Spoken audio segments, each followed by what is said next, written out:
In mythological stories, the fall of a villain often stems from weakness, cowardice, or a bloody personal tragedy.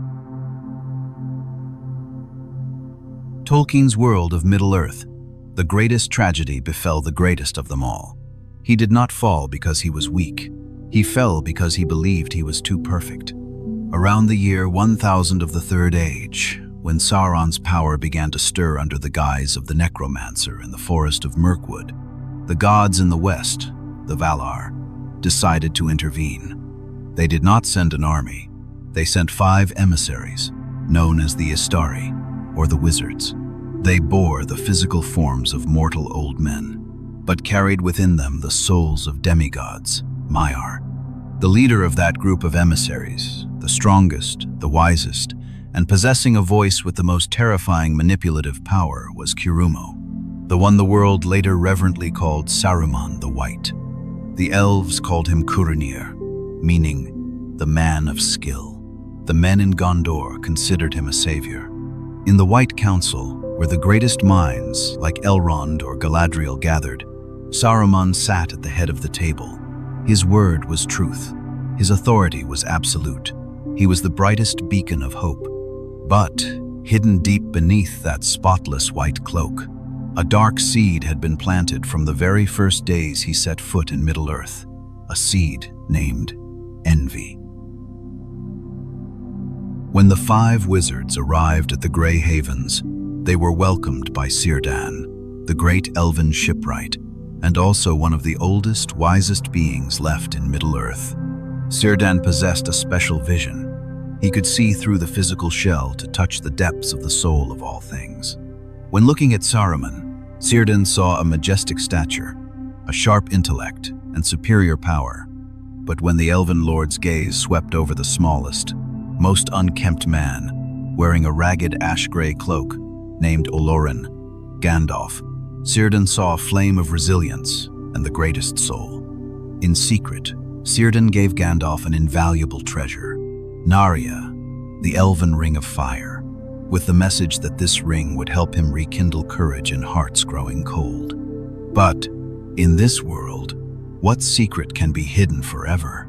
Saruman, with his keen perception, discovered this favoritism. For a proud being like Saruman, it was not just an injustice, it was an insulting affront. Why wasn't he, the one bearing the supreme white color, the one chosen to be the leader, chosen to hold the treasure?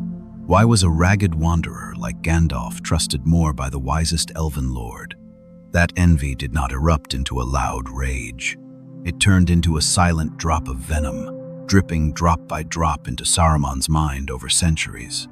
It created a tiny but fatal crack on the perfect monument of the White Wizard, a crack that, later, the Dark Lord would use to tear his soul apart.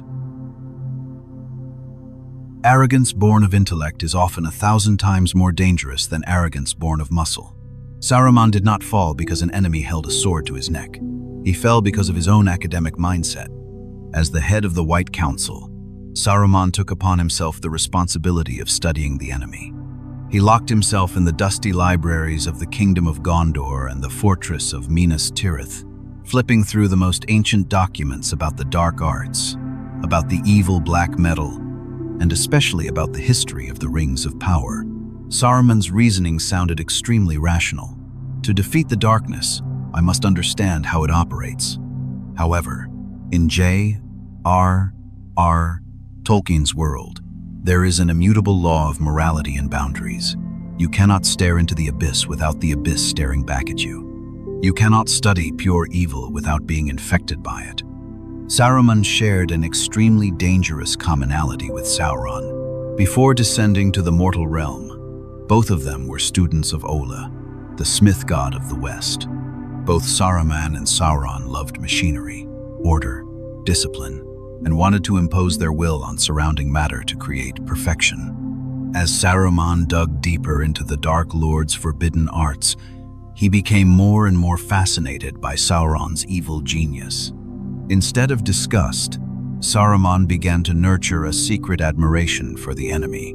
He believed his great mind was an impregnable fortress. He believed he could gather the wisdom of the wicked, use the tools of evil, while his soul retained its pure white color. That was the pinnacle of hubris. Saruman thought he could control the hellfire, but he had no idea that the very treasury of evil knowledge he was eagerly enjoying was actually a hook cast thousands of years ago, and the biggest fish wearing white had begun to take the bait. Saruman's intellectual arrogance finally found a physical tool to vent itself. It was when he moved to live in the fortress of Isengard and turned the Black Tower of Orthanc into his base. In the secret room at the top of the tower, Saruman found a forgotten treasure of the ancient kings, one of the 7 Palantir seeing stones. The Palantiri were not cheap crystal balls of fraudulent fortune-tellers. They were wonders of the ancient world, created personally by Feanor, the greatest elf of the First Age, in the Undying Lands.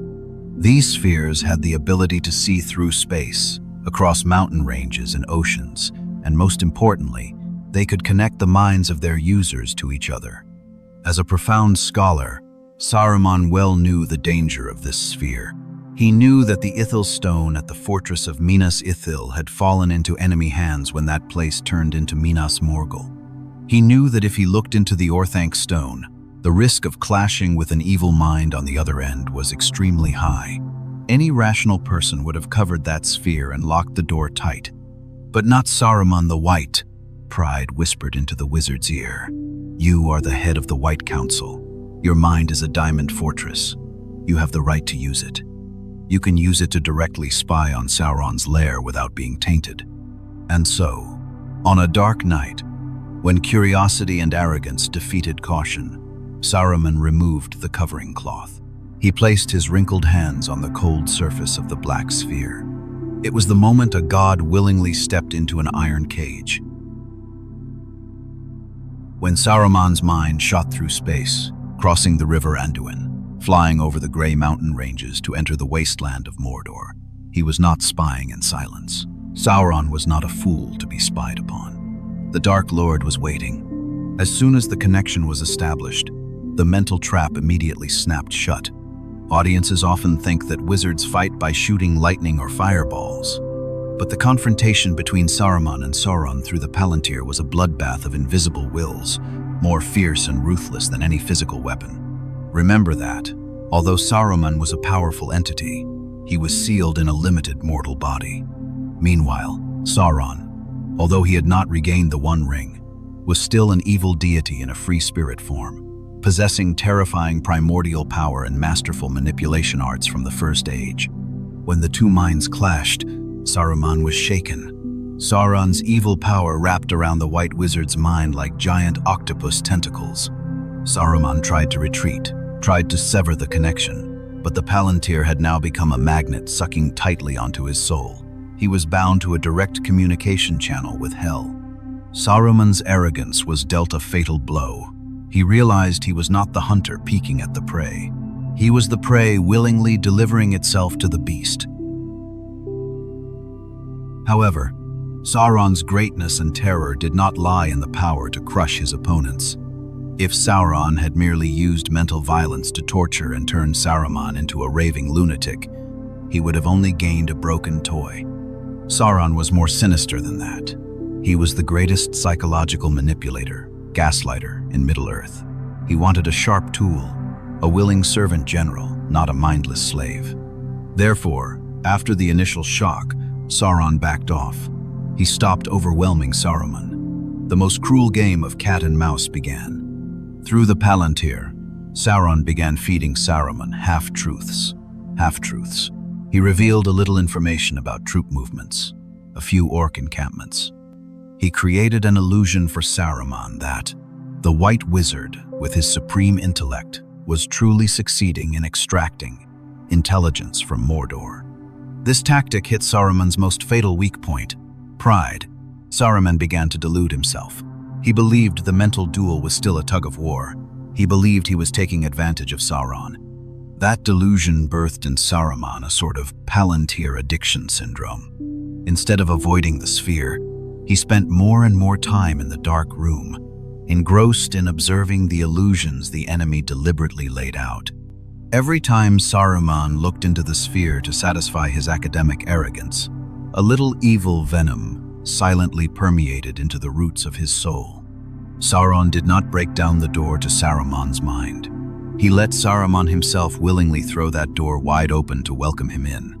The supreme leader of the White Council had lost his vigilance, completely unaware that his worldview was being distorted day by the enemy himself. The net was set. The fish lay still. Now was the time for the Dark Lord to deliver the fatal blow to completely break the spirit of his greatest enemy, turning him from a guardian deity into a pathetic minion. That blow did not take the form of swords and blades, but the form of despair. Once the big fish had clamped down hard on the hook, Sauron didn't need to play psychological tug-of-war anymore. The Dark Lord began to reel in the line. He employed a psychological manipulation technique of the utmost cruelty and sophistication, not breaking the will with empty threats, but breaking it with the truth. But it was a carefully selected half-truth. Through the Palantir sphere, Sauron directly threw wide the window of the realm of Mordor for Saruman to peer into. He showed the White Wizard a terrifying disparity in terms of forces. Tens of thousands of orc soldiers breeding ceaselessly in black mud pits, packs of giant troll beasts, Haradrim mercenary forces from the south with herds of Mumakil war elephants like moving mountains. And above all, the shadow of endless power looming from the Tower of Barad-dûr. Sauron knew Saruman's weakness very well. This wizard was a scholar, a logician. Unlike the people of the West who often relied on faith and hope, Saruman evaluated the world through numbers, calculations, and military pragmatism. And when Saruman placed the great military force of Mordor on the scale to compare with the decline of the kingdom of Gondor, the division of the elves, and the frailty of mankind, his logical calculation returned only one result: 0% chance of victory. Resistance was collective suicide. But what is the cruelty of the Palantir sphere? It didn't lie. What it displayed was the truth, but not the whole truth. The sphere is a prism that could be bent by the will of the stronger one. Sauron skillfully used the art of mental optical manipulation. He magnified the greatness of evil and obscured every ray of hope. He didn't let Saruman see the courage kindling in Rohan. He didn't let Saruman see the resilience of Aragorn, or the purity of a small creature like a hobbit. Saruman's prism was locked onto destruction.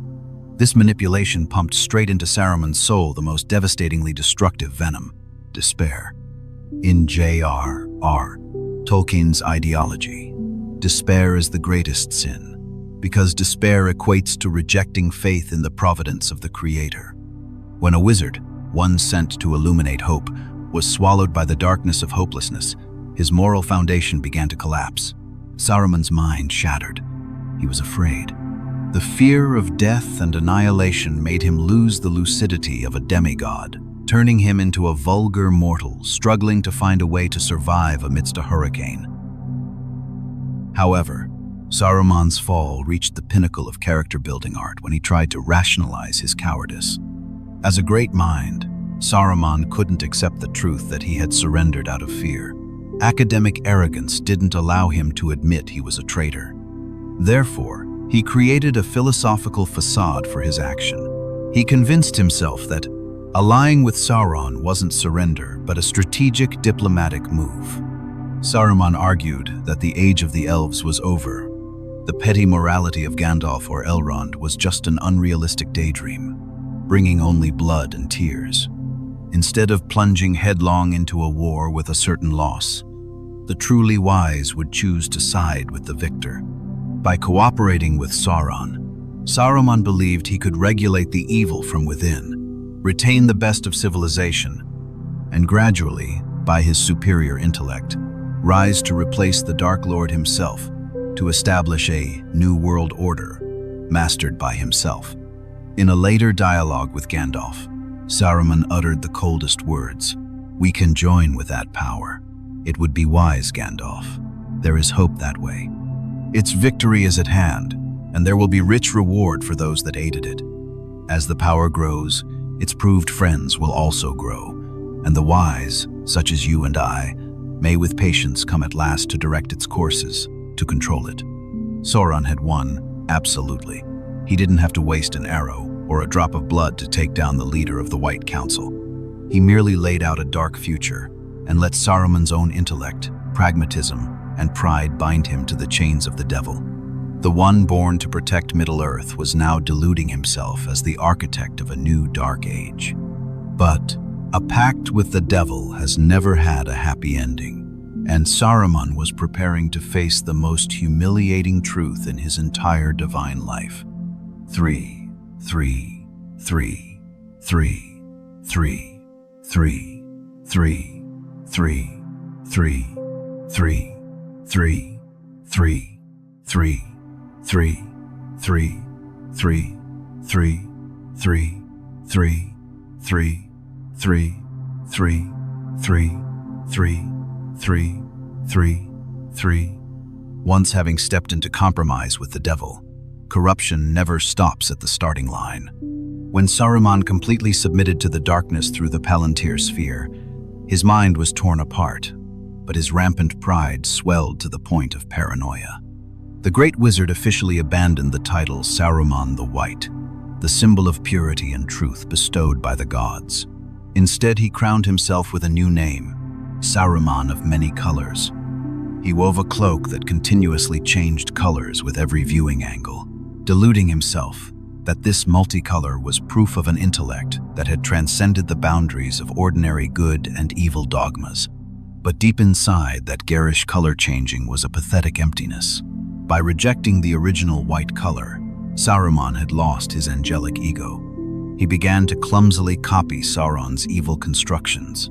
He ruthlessly chopped down the ancient forest of Fangorn to use as firewood for the weapon forges beneath Isengard. Through forbidden arts and cruel crossbreeding, he created the Uruk-hai army, robust, emotionless creatures, immune to sunlight. Saruman confidently declared to the world a new order, the alliance of the Two Towers, his Tower of Orthanc and Sauron's Tower of Barad-dûr. The arrogant wizard strongly believed that he was sitting at the same table with the Dark Lord, sharing the pie of power in Middle-earth. He even harbored dreams of turning the tables, ordering the Uruk-hai pack to relentlessly hunt Frodo to seize the One Ring, with the illusion that if he had the ring, he could overthrow Sauron himself to rise as the sole god ruling the entire realm. But that was just the ridiculous illusion of a man dancing on a hangman's noose. 2, 2, 2, 2, 2, 2, 2, 2, 2, 2, 2, 2, 2, 2, 2, 2, 2, 2, 2, 2, 2. Harsh truth always smashes paranoid people in the cruelest way. In the dark arts, there is an immutable law. Evil never shares power. Sauron had never, and would never consider Saruman an ally, a strategic partner, or an equal friend. In the flaming eyes of the Dark Lord, the greatest mind of the White Council was in fact just a sacrificial pawn, a guard dog, and nothing more, placed in the north to bark and tear at weak enemies. The sole function of Isengard and Saruman in Sauron's strategic grand scheme was to create a distraction. Sauron needed a force to lock down the army of the cavalry kingdom of Rohan, preventing them from bringing reinforcements to rescue the capital Minas Tirith of Gondor. He needed Saruman to cause chaos, so the eyes of the White Council would be blinded to the massive military movements in Mordor. And as the flames of war spread, the true nature of the so-called Alliance of the Two Towers was immediately exposed. Saruman poured all of his 10,000 most elite Uruk-hai soldiers into attacking the fortress of Helm's Deep in an all-in gamble. But he failed miserably against the unity of humans and the risen power of Gandalf the White. Simultaneously, Saruman's arrogant destruction of nature awakened an ancient wrath.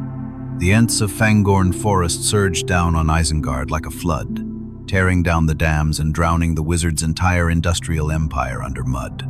Amidst the moment of utter despair, with Isengard sinking in a sea of water, Saruman frantically turned toward the Palantir sphere, begging Barad-dûr for aid. But answering him was a deadly silence. What did Sauron do? Not a single reinforcement was sent, not a single word of guidance. To the Dark Lord, when a toy is broken and no longer of use, it will be thrown into the garbage dump of history without a second of pity. Saruman finally woke up, realizing his pathetic position, but everything was too late.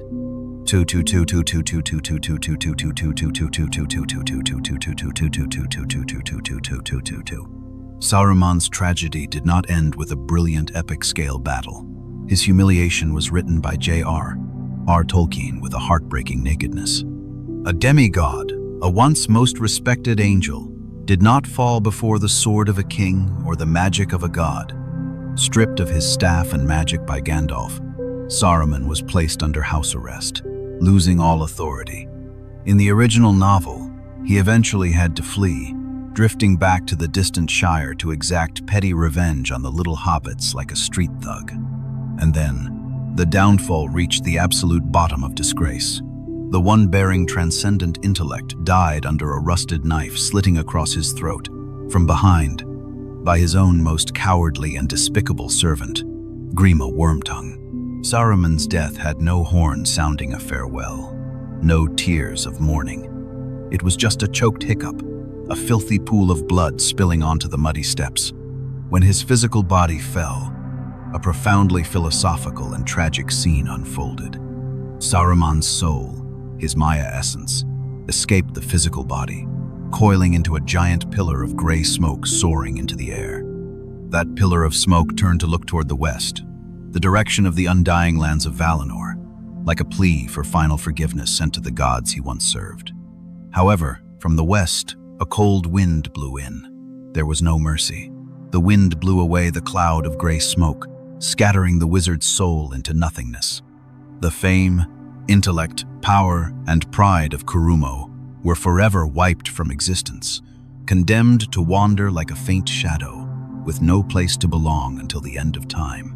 The story of Saruman the White closed, leaving one of the most profound philosophical lessons of the entire Middle-earth legacy. The most dangerous evil is not the evil that bears fangs and roars on the battlefield. The most dangerous evil originates from the very arrogance of intellect, from the illusion of being able to control the darkness, and from cowardly compromise in the face of despair. When a wise person thinks they stand above moral standards to make a pragmatic choice, that is also when they have dug themselves the deepest, darkest, and most humiliating grave.